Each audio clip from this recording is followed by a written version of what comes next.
The wait is over. No more spring games, no more fall camp whispers, no more projections. College football is back, and this time, the games count.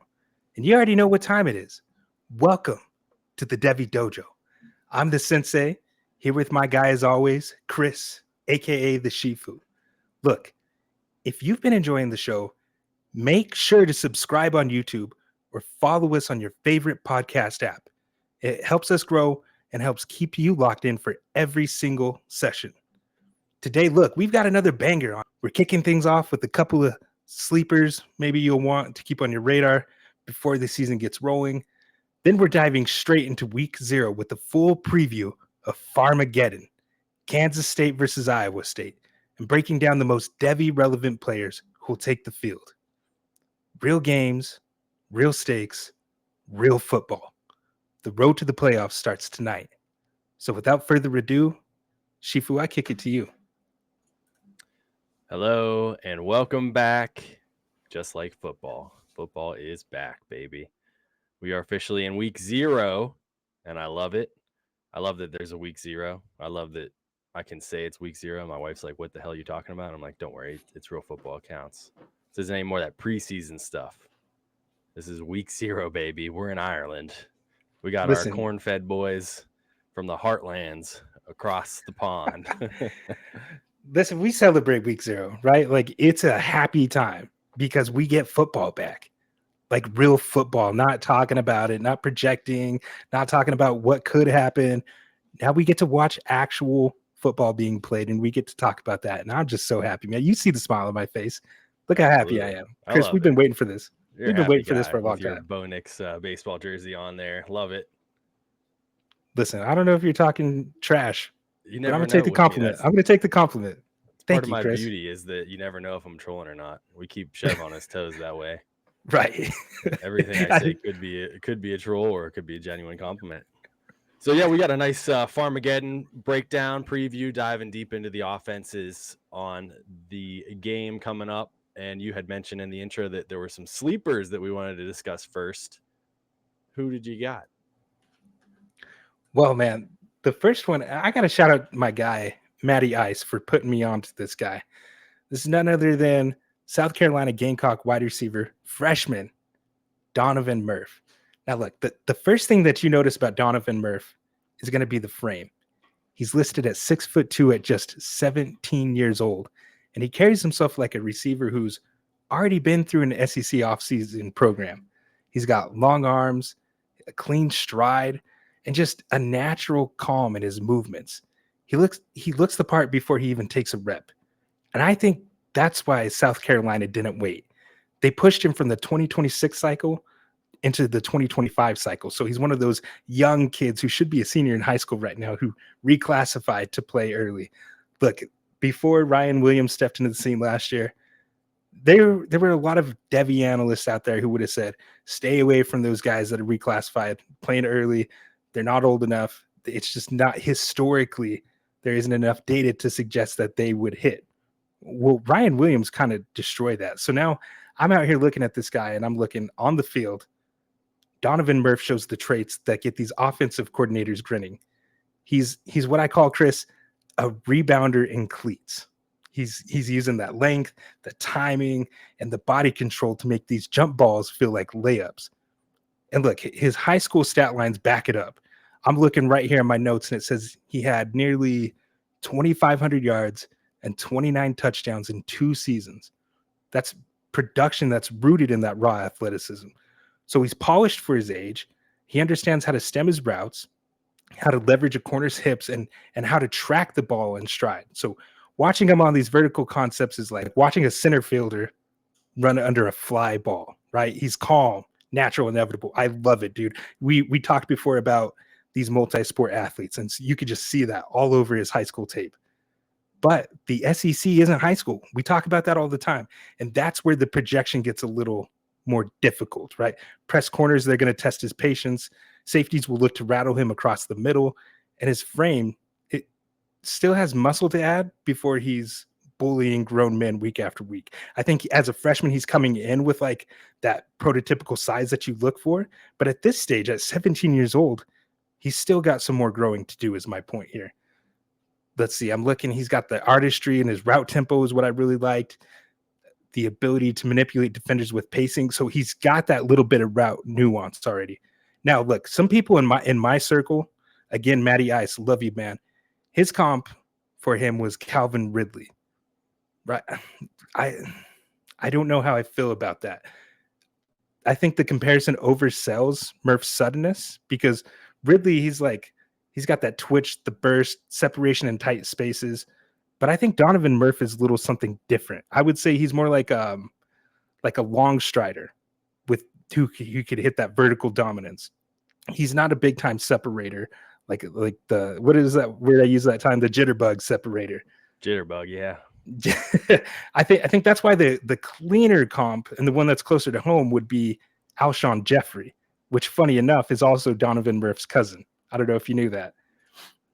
I would say Alshon Jeffrey or maybe a Cortland Sutton.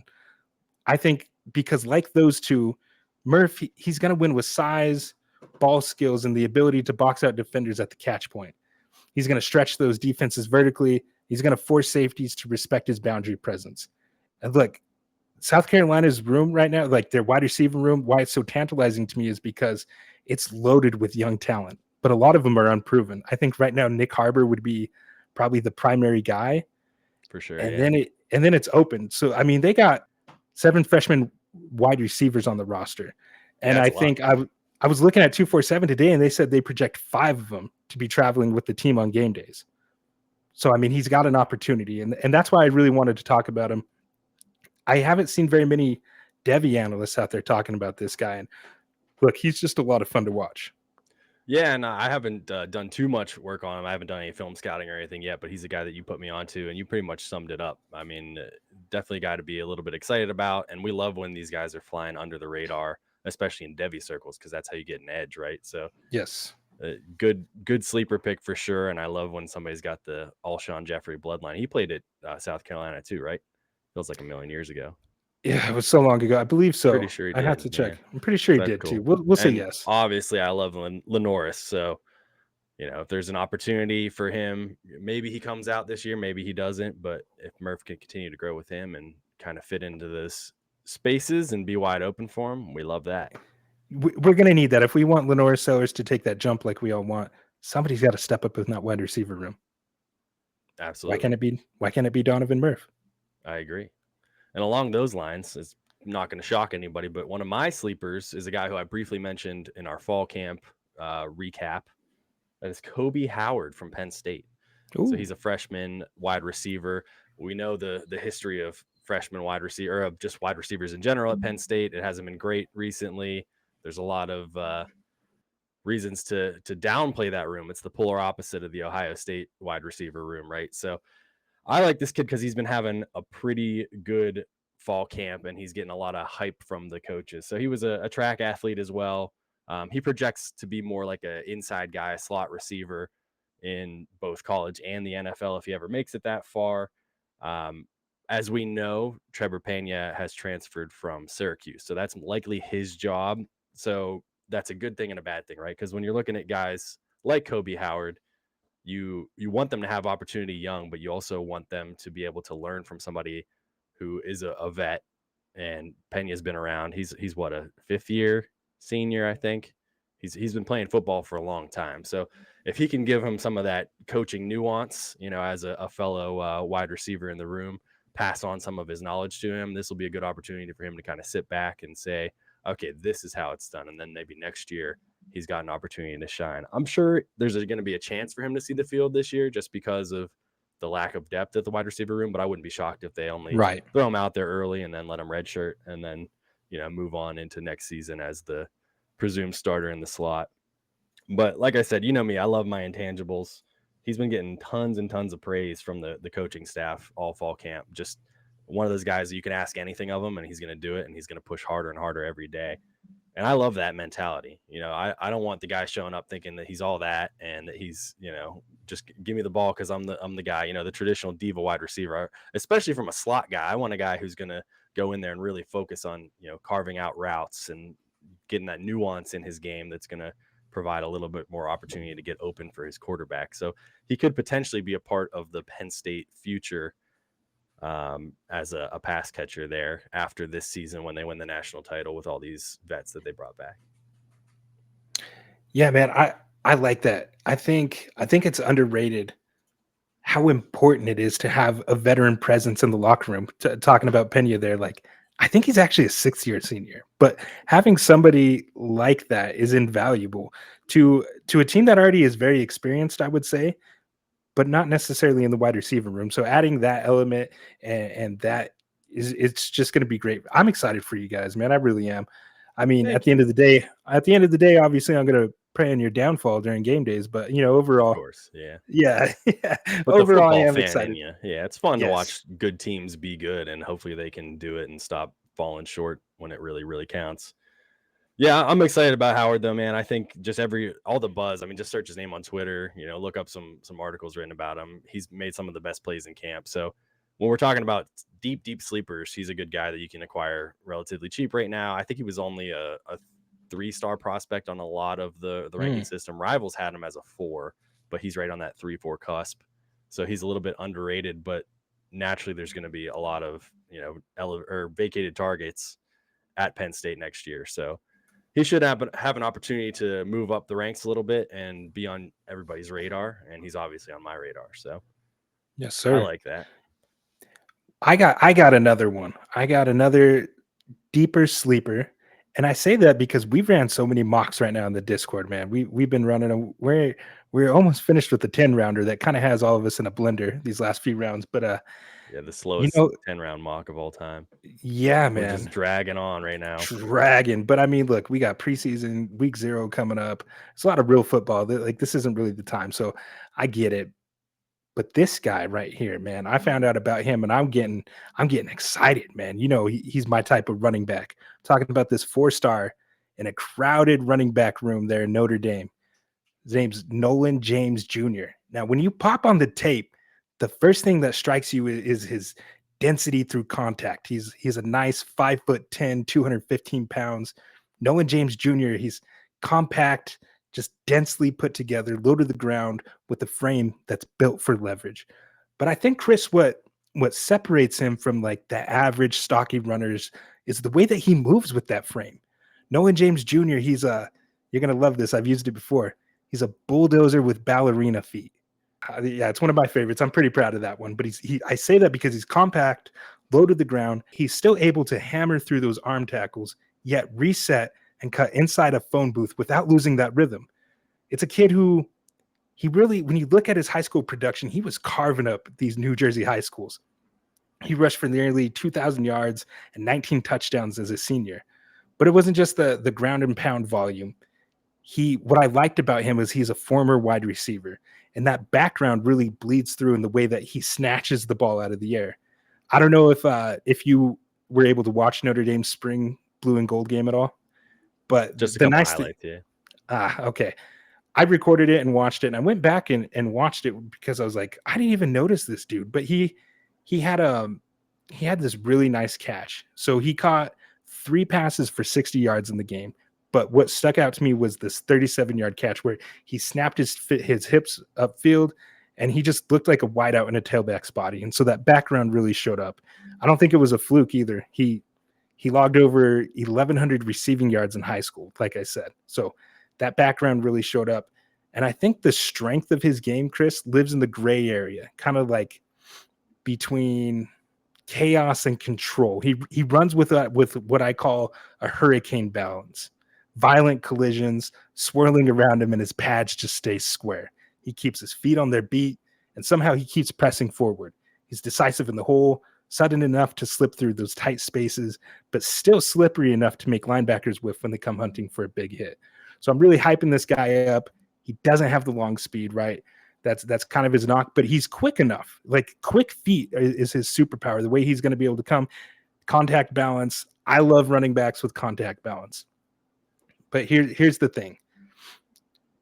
Notre Dame's backfield is pretty crowded. Like we've said, we got Jeremiah Love, Jadarian Prince there, Anais Williams. But there, he's impressing. He's been impressing in fall camp, and the coaches have praised him as an under the radar freshman to watch. So I think with coaches pointing to his ability to play on third downs because of his pass protection and his receiving chops, and then you factor in the ACL, Kidron Young, the running back there, he just had an ACL tear. I don't know if you knew that either. So I mean, there's an opening right there. So I'm projecting forward and saying, look, there's a potential opportunity for in 2026 when I figure Jeremiah Love will leave. The other running back that will be a senior, I project him to possibly leave as well, which potentially opens up a slotting spot for this guy, or at least running back 2 on the depth chart. So pretty exciting stuff, man. And a name that I don't hear anybody talking about right now, Nolan James Jr. And you're going to like this comp, Chris. He's Kyron Williams. He's Kyron Williams. Yeah, Kyron. You know how much I love Kyron. Yes, your favorite running back in the NFL. And it's not just the. That it's sounds not just, a lot. I mean, the descriptors that you said sound a lot like Kyron, though. So I'm with you there. Yeah, and I mean, you see him in the Notre Dame jersey too. Kind of looks like him. So that's the guy I'm looking at, man. I was doing a quick Google while you were doing all that, and there's a lot of high praise from him coming out of 24/7. One of the guys said, "I want to single out Nolan James Jr. This kid." One source called elite and the biggest steal in the class, and they flipped him from Boston College apparently. So yes, I like it. People seem to be pretty hyped. He's going to be a guy that carves out a role because he's an outstanding football player. He can play on every down. You can trust him as a pass blocker and as a pass catcher. He runs hard. He bounces off tacklers. He's not as explosive as Jeremiah Love, but who is? Right. I mean, exactly. Who is? Yeah. But he does all those little things right. And I mean, with so many people praising him, man, that's what caught my attention straight up, is just looking at 247 and some of those. I was like, oh, I didn't know anything about him. And then the more I dug into him, looked at some of his tape, man, dude, it's exciting. Shout straight out to up our CEO, Tyler, for hooking us up with a 24/7 subscription, because we've been paywalled for a little bit there. And now we got the world at our fingertips. I've just been deep diving a lot of articles on there too. Yes, I did have a couple other guys that are potential sleepers that I kind of broke down in the middle of my Iowa State breakdown for Farmageddon. So we should probably just dive right into that. Let's do it. Yeah, we got real football, Chris. Let's talk about that. Let's talk about the game. I love football and I love redheads. So this is a great opportunity over there in Ireland. Listen, I'm half Irish, baby. So yeah. What are you trying to say? You get, I mean, I'm half Irish too, so we're all about it. I got a lot of redheads in my family. Half my aunts are redheaded, and my son's got a little strawberry blonde thing going on there. This should be a fun game though, kicking off the season for us. Sounds like Matt Campbell really did a lot of work in getting the team prepped up for the fly over to Ireland. This is the first time Iowa State has ever even played outside of the U.S., and I know that Matt Campbell has reached out to a lot of guys who have played in this game before, such as Notre Dame's Marcus Freeman and Scott Frost, who did that with Nebraska. He's now at UCF. He even talked to Nick Sirianni, Super Bowl champion Nick Sirianni, about it, because they started their championship run last year in Sao Paulo. So trying to just pick the brains of some of the best minds in football to say, what exactly did you do when you were taking your players, outside of the United States? So I like that. Apparently they're very focused on nutrition. I saw the word nutrition a ton. So Iowa State's all about nutrition. They don't want everybody eating all that corn out there. They just want to get them on the right path and let them be, nice and prepped up for the game. But, sleep, nutrition, they've been looking into everything. So it sounds like you can't use the jet lag or any of that as a excuse if they're going to be playing poorly in this game. Dude, I love what we're doing with week 0 and going to these Ireland games last year. If you remember last year, was it Georgia Tech and Florida State? And, Florida State was a team that everybody was projecting to make it to the college football playoffs once more.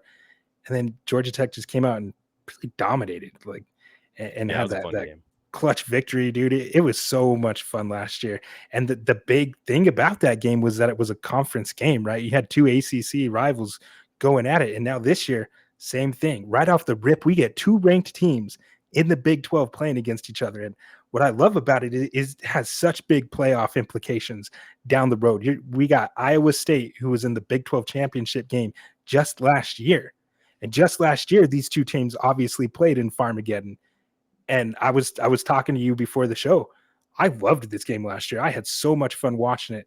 The very first play of the game, Avery Johnson fumbles because their offense, like, Kansas State, they do a lot of motions, a lot of RPOs.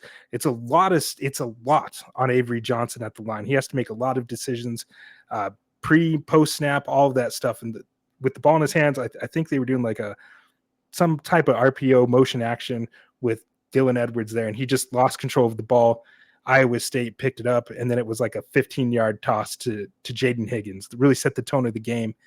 But it was fun, back and forth. Kansas State came back, nearly won it. So much fun. It was like your typical Big 12 game, very explosive, not that much defense. So I'm really looking forward to see if that carries over this year. I think Iowa State probably has a underrated defense this year, but I mean, Iowa State lost all those wide receivers, which I'm sure you're going to talk about. So they're pretty returning exciting. a lot of starters. Iowa State is especially on offense, other than the wide receiver room, of course. This should be a pretty different game than the last two Farmageddons, though, because I think it was snowing in 2023, and then last year it was sub freezing, below freezing. So it'll be a little bit different playing over there in the dreary weather of Ireland in August instead of the middle of the freezing cold heartlands. Right, and I didn't look at the weather report, but I think it's going to be like 60 or something. It's going to be like way different. It's not like summer weather there, obviously. Other side of the world. I feel like they're never summer weather in the UK. It's always just like dreary. Dreary, just real cloudy, right? Like Pittsburgh in the fall, but year round. Rough over there. Oof, but that's I kind of like that though. I like a little bit of rain every now and then. Yeah, you need sunshine. Yeah, a little depressing. That's why you get all these fantastic writers and songwriters coming out of there, because they're just so damn depressed. I'm looking for. I mean, I think maybe obviously the quarterbacks are going to be the big names that everybody knows. Everybody knows Rocco Becht coming back. He's got a chance this year to be the first Iowa State passer to pass for 3,000 yards in 3 straight seasons, after passing for over 3,500 last year. I think he's, as a Devy asset, not somebody who I necessarily target. I know because of his name and because of the people that he's produced at the NFL level, he gets a little bit of buzz, and he is a very poised quarterback. He makes a lot of nice throws under duress. I think he has that kind of clutch gene in him, which is nice. But when you look at the overall profile, he's just not that big of a guy. And, that's not always a good starting point for a potential NFL player at the quarterback position. And he rushes a little bit, but he doesn't have like the full-blown mobility that you want to see out of a modern day NFL quarterback. I think he had over 300 yards rushing last year, but not something that you really can project from a 6'1" guy to be doing a ton of at the NFL level. You know who he sounds like, Chris? He sounds like Brock Purdy. That's who it sounds like. A bit like that, yeah. Yeah, another guy that played there, very experienced, isn't the biggest guy, little mobile. I do love Brock, though, man. Everybody sleeps on Brock. He's 6th in the league in fantasy points per drop back since coming to the starting role in San Francisco. So I do love Brock, but I don't see a lot of Brock necessarily. Yeah, Becht. But he could continue to grow, and he has an opportunity here this year to really silence the haters, especially with a new group of wide receivers. I think he would make a good coach, though. I mean, he's got a great football IQ. Everybody's always talking about his leadership. Both the receivers at the combine last year and his tackle who declared for the draft last year was talking about how great of a leader he is. Ultimately, though, it's just like I don't fully see the Devy asset there. I think he'd be a great player to have in CFF or maybe even C2C as a potential shot for the NFL, but don't necessarily love him as a Devy asset. But I think he's going to be good in this game. He always wants to compete in the Farmageddon game. So should be a fun game for us to watch to kick off the season. Yeah. And I'm right there with you, man. Both of these quarterbacks, I'm not really sure how I feel about them as Devy assets, but great CFF assets, right? Like, he's going to score you points. He had over 3,000 yards last year. I think 25 touchdowns. He's got the clutch gene. This game last season, he threw 3 clutch touchdowns, one to put him up and win the game. He's a baller. And earlier, I did kind of say he reminds me of Purdy, not necessarily in play, but I mean, there are similarities, and it's not just the uniform. It's the height, the kind of underrated aspect of his game, because I do think that he is a little slept on. I do think he's better than a lot of people give him credit for, But yeah, I think he's just like a really good college quarterback. And Like I said, he's got the gamer status, you know, yeah, and if he didn't pass for, he only had 59% completion last year. So if he was a little bit higher on yeah, that, he'd be talked about a lot more, I think. Because yeah. that Neither. would be the path right to the NFL would be, you know, 7th round draft pick, Mhm. Mr. Relevant, something like that. I don't see him ever being a high end draft pick, but as we've seen from Purdy and other guys, all you need is a chance, man. You just Yeah. get onto a team, and there's probably a good chance that with a nice season, he could latch on to a team, at least, you know, in a practice squad role or something like that. But I think he'll be a lot of fun to watch this year for sure. Yeah, I think he's a gamer a lot like Will Howard last year, and I think he'll obviously find a role in a team. I think he could be a pretty good backup in the NFL. A guy who, if he came in, he could probably get you some wins. But yeah, That's what I mean, man. Give him a clipboard and let him sit there and, you know, break down the game, because it's clear he knows the game of football pretty well. So there's a chance for him to do something somewhere, just not necessarily somebody I want to own in Devy. right. Avery Johnson, I think, maybe a potentially better Devy asset because of his rushing. Yeah, and I think that's the thing. He's a guy that he ran for nearly 700 yards, 6.3 yards per carry. He ripped off 31 runs of 10 plus yards, so legit rushing upside for your future dynasty rosters. And I think as a passer, he's raw, right? Like last year, he was a freshman starter, but you saw the ceiling. I think the ball jumps out of his hands. He's definitely comfortable in that RPO and play action game. And when he's in rhythm, right, especially in that like the 10 to 19 yard window, I think you see some of those NFL starting level traits. He threw just off play action and just play action sets. He threw 17 touchdowns last year. And I think the tape matches the numbers. When he can set his base, Chris, he could drive the football with real juice. But when he's under pressure, that's when those cracks show. PFF cited him at 45% completion rate and a sub 50 passing grade when he was under pressure. And on film, you can see why. Like he has the narrow base, feet are splaying, throws sailing as he tries to escape, and the deep ball, he had only a 26% completion on passes over 20 yards. So while the arm is live, the accuracy isn't always married to it. And I always say typically when you see balls sailing high, it's always a footwork issue. So it is correctable. And I think those are issues that can be corrected with reps. So I think my comp for him at this stage where he's at is early career college level Colin Kaepernick, right? Because the highlights are amazing. Yeah, we like the highlights for sure. Yeah. Yeah. He has legit like a little bit of swagger too, man. Like, you know, he'll be out there dancing. They call him Sunshine because of the hair. Like there's something there. The people love him. He's a Kansas product, 4-star. He was recruited pretty heavily to leave the state. And he like from the beginning was like, no, it is Kansas State. I'm a homegrown talent. I'm going there. Sounds like Lincoln Cure. It sounds a lot like Lincoln Cure. Buzz to leave, and he's like, nope, I'm staying. Love it. And I mean, shout out, it shows the coaching staff, right? What they're able to do to keep that talent in there, to build the wall, like we like the proverbial little fence around that area and really recruit it. So, I mean, shout out to the coaching staff. They're doing what they got to do to get that in-house talent in there. But what gives me some real optimism with Avery Johnson is just how natural he already looks in this scheme. The RPOs, like I mentioned, the quick game, those package concepts. He doesn't hesitate. He does make fast decisions, and he's always going to keep the offense on schedule. And like I said, like that body language to me is legit. He carries himself like the leader, like it's his team. And I think that matters in a huddle. Like if you're going to be huddling up with this guy and you're going into war, you want a leader. You want the guy that looks like he wants the ball in his hands when the game's on the line. So the projection for me, Chris, is pretty exciting. But right now, he's already a nightmare for those Big 12 defenses with his legs, play action arm.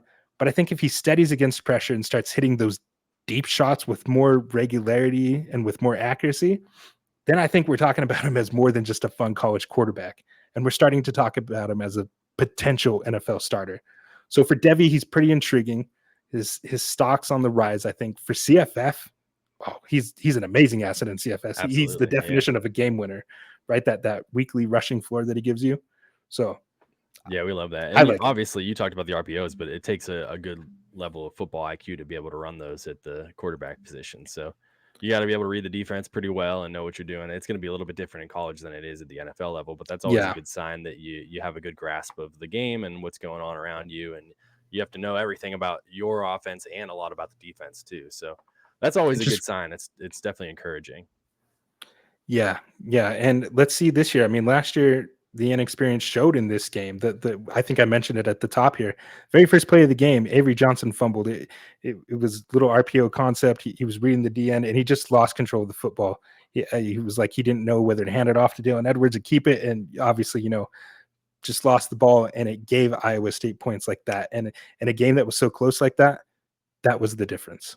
And I think even going back in the history of this game, like Kansas State is just messed up on the first play of the game in like the last 6 games and really contributed to the loss. So game plan is simple this year. Don't F up on the first play. Yeah, absolutely. That's a good way to start a football game for sure. And these are 2 ranked teams, right? So definitely a fun way to start the year. This isn't, well, obviously last year's game it ended up different than we projected, but it isn't one team versus a cupcake like a lot of these early season games are. So this will be a fun one to watch, especially against 2 rivals.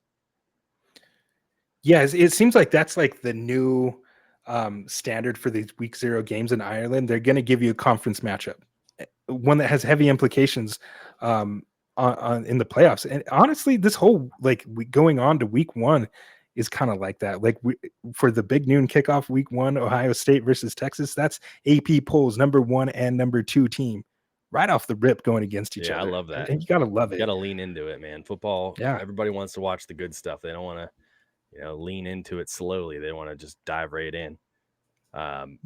Looking forward to it. Definitely. You mentioned Dylan Edwards. Tell me a little bit about those running backs over at Kansas State. Was Dylan Edwards, man. I got to watch quite a bit of him in his time in Colorado, and he's just a guy that if you're a defensive coordinator at the collegiate level, he's a guy that you got a game plan for. He's not the biggest guy. I think 5'9". He's only I think he's sub 170. So I mean, not the biggest guy. Definitely doesn't fit the mold of like the workhorse running back, but that's not what makes him dangerous, and that's not his game. His game is built on burst. It's built on suddenness and space. And when he gets daylight, like he erases those pursuit angles. He's truly like a home run threat every time.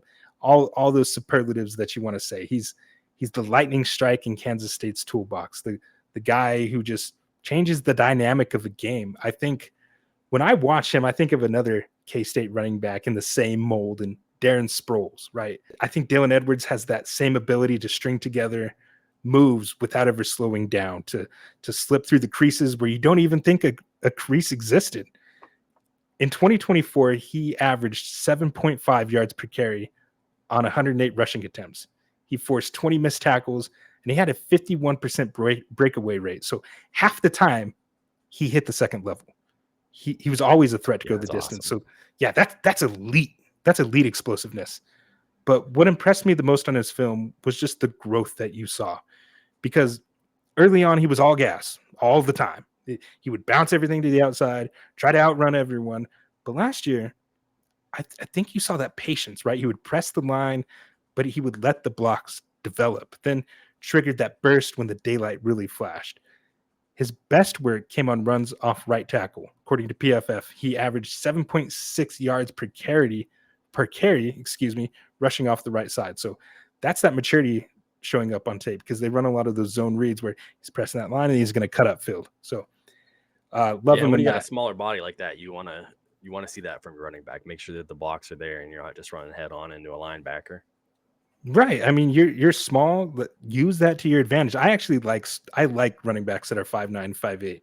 I really do, because it's a little harder as a defensive guy. Like, it's hard to see those guys if they're patient like that and learn to let their blocks develop. You're like, where the hell did this guy go? And then before you know it, he's in the second level. The safety's got to take care of him then. So, it's exciting stuff. And I think as a not as a wide receiver, but just a receiver out of the backfield, I think he adds even more juice. Last year, he was targeted 33 times, with over half of those throws being behind the line of scrimmage. So basically, Kansas State treated him like a punt returner in space, right? They're like, let's get this dude the ball and let's see what happens. And it worked. Like, he's very explosive. That's why in CFF, you'll see him go so high. I was just in a draft and he went in the second round, I think, or first round, late first round. Awesome. I'll have to look, but he went high because he's considered a very high CFF asset. So he's one right here that I know a lot of people are watching with a lot of anticipation.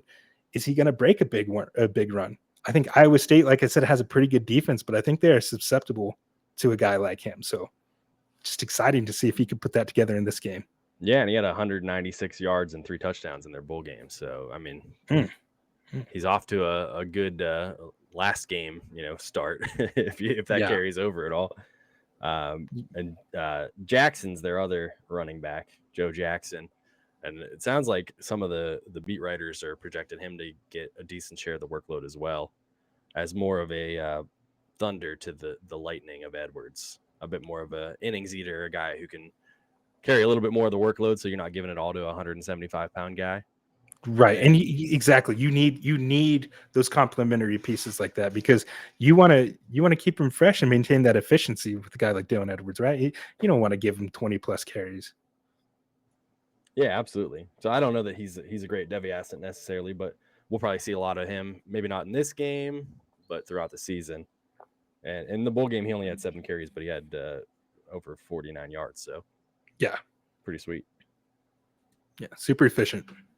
Yeah, going to the other side, they got their top 2 guys coming back. Like I mentioned, most of the team is coming back, especially the offense outside of the wide receiver room. So Carson Hansen and Abu Sama, who have been there. Sama's been there for 2 years, going into his 3rd year now. Carson was kind of usurped him a little bit as the lead dog there last year, which is interesting, something to take note of, because he was phenomenal last year. He had 13 touchdowns, 752 yards, so that's 5 yards per carry. He also caught 13 balls for 88 yards and 2 touchdowns. I think that if you can expand his workload a little bit and see what he's got, he could potentially really start climbing up the ranks, because that equivalates, if that's a word, to 8.5% of his carries went for a touchdown last year. I mean, that's pretty damn stat. Good. I'd like to see him get more than 151 carries this year. Let's give him a full workload and see what he can do. I saw somebody comparing him to Christian McCaffrey, and I rolled my eyes major at that. Yeah. But if we could see him catch more than 13 passes, maybe there's a chance for, a comparison of like a CMC light or something like that. That would be the ceiling that I would see as a potential draft pick. You can't compare him to Christian McCaffrey. You can't compare anybody to Christian McCaffrey, but it would be nice to see him have a full workload for an entire year and potentially, boost himself up into that pretty deep running back class next year. There's a chance he comes back too. That's what I was just about to ask you. Do you think he goes back, or do you think with a big year that he would? That's what I mean. It kind of depends. And what's interesting to me is I almost feel like the better Devy asset is Abu Sama, because he was phenomenal in 2023. He was the name to own, and he kind of fell off in his own backfield. But he's got blazing speed. He's a track athlete. He had 7.3 yards per carry in 2023, and he was the Iowa Gatorade Player of the Year coming out of high school. So there's a lot of talent there, and reading up on it, it sounds like the coaching staff is trying to make sure he knows what is within his capability and what isn't, and make him do the right things and not do the wrong things, because that seems to be the biggest part of the game that he's getting wrong, and why they're keeping him off the field is his just trying to do everything when you don't necessarily have the ability to do everything. But I think when you have that fast speed and, a year where he's already flashed his abilities, it makes me wonder, like, what's going to happen if we do see a full year of Carson Hansen getting a ton of the carries and taking even more off of his plate? Will he transfer? Right. If Hansen comes back, will he transfer? Like, would he I think he'd have to. I think he'd have to if he wants to get that playing time. We're talking about a guy who's definitely on a lot of Devy rosters, but you could potentially acquire cheap, or, people, especially mid-season, if he's not getting a lot of the workload. I kind of like him as a potential lottery ticket to see what if he does transfer. Where does he go? Are we going to see flashes of 2023 again? Yeah. And, so we talked about Rocco Becht. We talked about the running backs who are all returning. Chris, I want to know about these wide receivers, because Iowa State lost some pretty good ones, and Jaden Higgins and Jalen Newell, who of course we know went to the NFL, both went to the same team in the Houston Texans, which is pretty incredible to think about. So talk about that room right now, because I think that's the biggest question mark right now. Absolutely. And I think it's an awesome story that they both ended up on the same team again. That's really cool. And that's awesome for CJ Stroud, to get him some more weapons down there. Obviously, Nico's the big guy, but I'm curious to see how they utilize both of them down in Houston after they both came off 1,000-yard seasons last year at ISU. So they've utilized the transfer portal as you might expect. Their top two guys coming in for the season are Chase Sowell and Xavier Townsend. Sowell is probably going to be their number one man this year. He was the 24/7 number 10 wide receiver in the portal after playing at ECU. He was a baseball player in high school too, but he committed to Colorado, didn't do a lot there, transferred to ECU, and he's had some pretty good years. His 2-year yards per catch was 16, but he had 19 last year. So he's got a bit of a big play threat to him. That includes 7 receptions for over 40 yards. So I think he's pretty much locked in to be their wide receiver 1 this year. And, if Becht is going to get those 3,000 yards again to break that record, be the first one to get 3 in a row, he's got to put those yards somewhere, right? They lost over 2,000 yards from those two guys. So I think Sowell's got an opportunity here in front of him to really be the lead dog in that wide receiver room and kind of take the reins and be Rocco's go-to guy. I'm excited to see what he does this year. Townsend, on the other hand, is probably going to be their slot guy, and he's just kind of an electric, fun guy to watch. He was at UCF. He actually almost committed to ISU and then flipped like very, very late in the process. And it was cool seeing him talk about it. He had said, he kept a good relationship with the staff. They all wished him really well whenever he did flip. They weren't mad at him or anything. They're just like, we hope you do great things. We're excited to see how you do. And that was part of the reason that he ended up back there, is because he did have such a great relationship with them. He loves the culture that they built, and now he's back there ready to ball out. So I think he's going to be their primary slot guy, most likely, almost a direct replacement to Jalen Knoll. That seems to be what the coaching staff has indicated to him, in getting him to transfer there. He also is a fantastic returner, especially punt returns. He's averaging 10 yards per punt return in his collegiate career. I think he's going to be their primary kickoff returner as well. And he's rushed the ball 32 times at UCF. So they can be a little bit creative with him, but I think most importantly, his impact is going to be coming out of the slot as Rocco Becht's middle of the field target. Yeah, I love it. It's never easy replacing guys like Jaden Higgins or Jalen Noel, who are some legitimate prospects, man. Like going back and watch, because I didn't watch a lot of these games. I do kind of live near Big 12 country, so I do have a lot of exposure to them. But I watched the Farmageddon game. I watched a couple. I watched the Big 12 championship. Obviously, they're a good team. I really like what these coaches are doing with this program. You alluded to the culture there.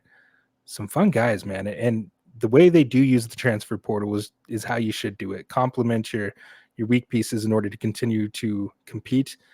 And you talked about it, Chase Sowell kind of being like the Jaden Higgins role, Xavier Townsend kind of just perfectly slotting into that slot receiver role. Yeah, it seems like that's what they were going for in the transfer portal was, well, we lost these two guys. How are we going to replace them? Yeah, and you're not going to get. I don't think you're going to get that same level of production. I don't think these guys are on their level. But right. I mean, they're good enough. They're good enough to win you games, I think. And so, shout out to them. Fun to watch, and they've got a great opportunity in front of them to grow this year, especially if you're playing CFF. These guys are gonna get targets. So nice one to look out for. Fun little tidbit on Townsend. Aside from him flipping from ISU, he also grew up in Tampa with Rocco. They played together or played against each other, I should say, since they were 8. So they know each other from playing in middle school and high school, and that was one of the reasons that he wanted to come back there and play with him. So they kind of had a bond there. So good thing to watch out. That's a good nugget. Yeah. That's a good nugget there. I do just kind of get this going. We're running out of time here. So I am going to just talk about one more wide receiver. I think probably the most Devy-relevant guy right here, Jace Brown. I could talk about the other pass catchers, and I think that would be the tight end room. They got about like 5 tight ends legitimately that they can play and that could get time. I think the most exciting one would be the freshman Lincoln Cure, who we highlighted in our Freshman Fever episode. So go back and check that out if you really want to hear about him. We did get the inactives list from the Big 12 because shout out to the Big 12. They're doing that this year, which is pretty cool. Lincoln Cure is already he's already labeled as out for this game, so which shows he's not going to play. Mm-hmm. He might be a guy that gets redshirted this season, which is most likely. okay. I think at this point, just because of the depth of that tight end room, which, as you Yeah, said, so many good tight ends in that room right now. absolutely. Give him a year to rest, figure it Yeah. out. Yeah. So I don't really want to touch on those guys. There's Oakley out there, and I think he's probably the starter. He didn't really do much production wise last year, but I think he's going to be the guy this year. And he's a big, tall guy. He's going to be a nice target for Avery Johnson. And they're always going to get those guys implemented in the passing game. But enough about them, because tight ends don't really matter, right? Unless you're elite in Devy. I'm going to talk about Jace Brown. And he's just a guy that when you flip on Kansas State tape, Jace Brown immediately jumps off as the kind of receiver who he changes how a defense calls coverage. And I think he's straight up just a playmaker. I'm talking last season in this game when Kansas State was trying to come back, Avery Johnson hit him over the top 65 yards for a touchdown. Playmaking DNA. He had 17 yards per catch last year, 5 touchdowns on 820 yards on just 47 catches. That's explosive efficiency. Not just like that empty volume that you get, right? Like 47 catches, that many yards. Awesome. I love to see that. So you project now if he can get just let's give you some more targets, right? Some more catches. What can you do? So let's see. I have 42% of his deep targets have been completed. He averages 47 yards per catch downfield, and his yards per route run sits just a little north of 2.2. So kind of right in that area where we want to see you as a college prospect. I think he could be like a legit vertical threat this season, like their primary option doing that. But I think what separates him is he's not just like a one-trick pony, right? He's not a one-dimensional speed merchant. I think he can work the full route tree from what I've seen. He's not just running goes.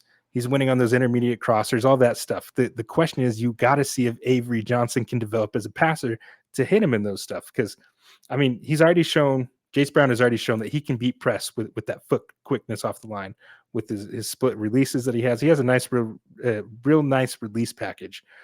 So, I mean, a lot of little nuanced stuff that I really like.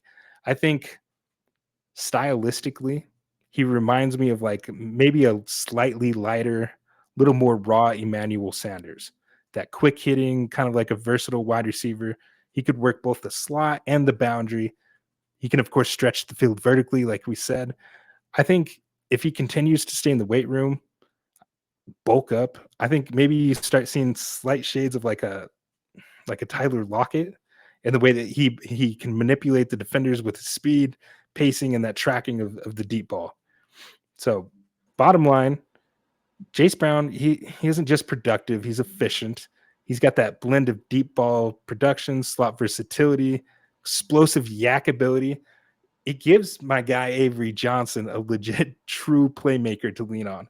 I think if he cleans up the hands, because he did have a little bit of a drop issue last year, if he cleans up the hands and the consistency in catching, I think you're looking at a future all Big 12 performer with, I think, legit NFL starter potential. I think he could be like an early day 2 guy at this point, potentially higher if, of course, he has a big season. But if I had to grade him out right now, I'd put him as like a day 2 guy. Yeah, I like that. I'm looking at some of these tidbits. He's 5th nationally among active players with a 17.0 yards per catch. So that's awesome. Yeah, I'm telling you, super efficient. We just got to work on that deep ball from Johnson, as we alluded to earlier. Yeah, I mean, I think if we see Avery Johnson take the next step, it's going to be really exciting. I mean, I think people already have Avery Johnson penciled in as just like a really good college quarterback, a guy who can run, isn't going to beat you with the arm. And I'm telling you, man, like the more you watch him, there's a little something there, man. I ain't saying he's there yet, but there's enough to at least be excited from a Devy perspective. For sure. Absolutely. I think they gave him a good bit of money to come back too and not transfer elsewhere. So they want him to be the number 1, and he's got the opportunity to be that number 1. Yes, sir. Yes, sir. Let's get a big year out of him. Well, I mean, man, we got this game. Week 1 steadily approaching. Of course, there's other week 0 games, but we know that we yap a lot, we talk, so we kind of just wanted to hit on the big one. Farmageddon. What a name. Like, it doesn't get much better than that in terms of rivalry names. Shout out to Devin for the beautiful thumbnail too. Yes. Our boy Devin's always killing it on all of our thumbnails. He does all of ours and many more from FSAN. So he's the guy for sure. He is. Well, Chris, I think that's going to do it for this week, right? I'm excited, man. Let's watch some football, some real football. Next time we talk, we'll have seen actual college football played. God, it's so beautiful, man. I feel like we've waited for this forever, but for right now, we got to go. And if you learned something new today, or if you got any value out of this, or if you just enjoyed hanging out, hit the like button. Make sure to subscribe on YouTube. Follow us, of course, in your favorite podcast app so you never miss an episode.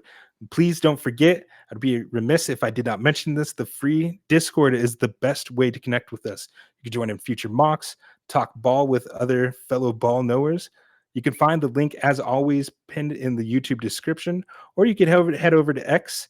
You can find me at Empire Elite FF, and pinned in my bio is the link tree with everything that we're doing, all the different social medias that we're on. Click on that and you'll find us. But now, here's the call to action, man. I want to hear from you. You know, me and Chris, we're going to be roaming in those comments. So type below. I want to know who your favorite sleeper is heading into the season.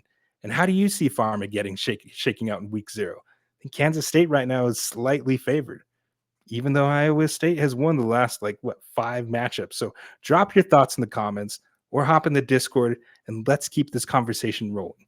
Week 0 is here. The season is live and the grind starts now. We'll see you next time in the dojo. We are here. FantasySportsAdvice.com, offering the best fantasy sports social media platform. Why join endless Discord communities or the trolls of Reddit? Fantasy Sports Advice is a community designed to help you win with 24/7 support. Go to FantasySportsAdvice.com and become a pro member for unlimited access. Again, go to FantasySportsAdvice.com today.